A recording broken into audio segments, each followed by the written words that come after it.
Kinabukasan, si Ralph kagigising lang pero task mode na. Agad. Habang si Mika pasimpleng naglalambing sa nakatampuhan na si Bianca. Thank you, Mika. Thank you. Thank you, Mika.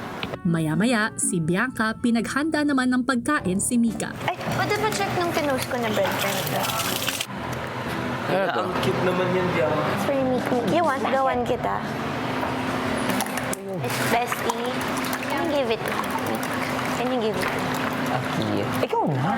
Mas cute pa ikaw naman. Mik, kain ka daw muna, oh. Gawa ni Bianca. Wow! Grabe, parang teleserye talaga pinapanood ko. Subukan mo na. Teka lang. Pati yung kapunta mo. Teka. Teka lang.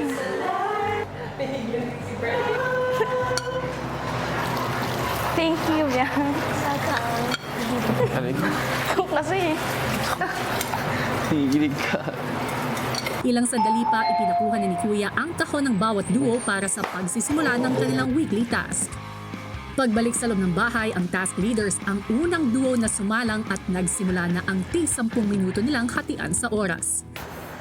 Napag-usapan po ng pangkalahatan po na 10 minutes po ang ibibigay sa bawat duos po. let's go, Mom. Go!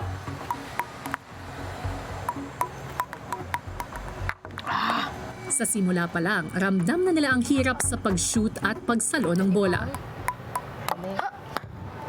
Parang hirap na hirap po kami, kuya, sa task na to. Pagod yung malay. Hanggang sa natapos na ang oras at walang naitawid na bola sina Shuvi at Clarice. Talaga siya, Mom? Wale. Hirap. Yep. Okay. Diskarte po namin ni Ralph. Siyempre, tansyahin po yung pulso namin. Okay. Sorry. And pag nakuha na po namin yung tamang pulso, doon na po kami magkakaroon ng bilis.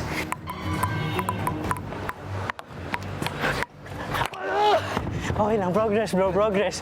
Sa sumunod nilang subok, kita na mas nakuha na nila ang tamang pulso.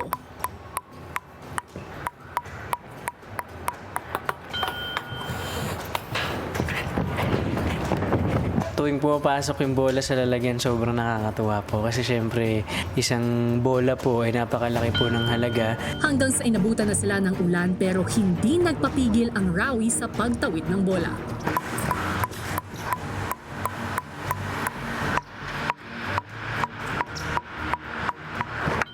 Okay.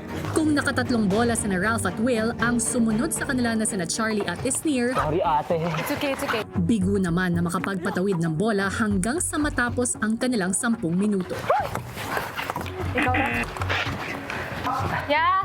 Ang sumunod na duo na Dusby mukhang mabilis na nahanap ang pulso sa pagpasa at pagsalo ng bola kaya agad na nakalayo sa pagtawid ng bola sa kanilang unang dalawang subok. Be focused at the same time hindi ma-frustrate. Ako mag-shoot? Take your time. Sorry. Tuloy-tuloy lang talaga. Kailangan namin i-back up yung isa't isa. Okay? Tapos, ikaw, I can't. Nakabahan ako. 1, 2, 3. It is hard. It takes a lot of focus talaga, kuya. And chemistry. Sige.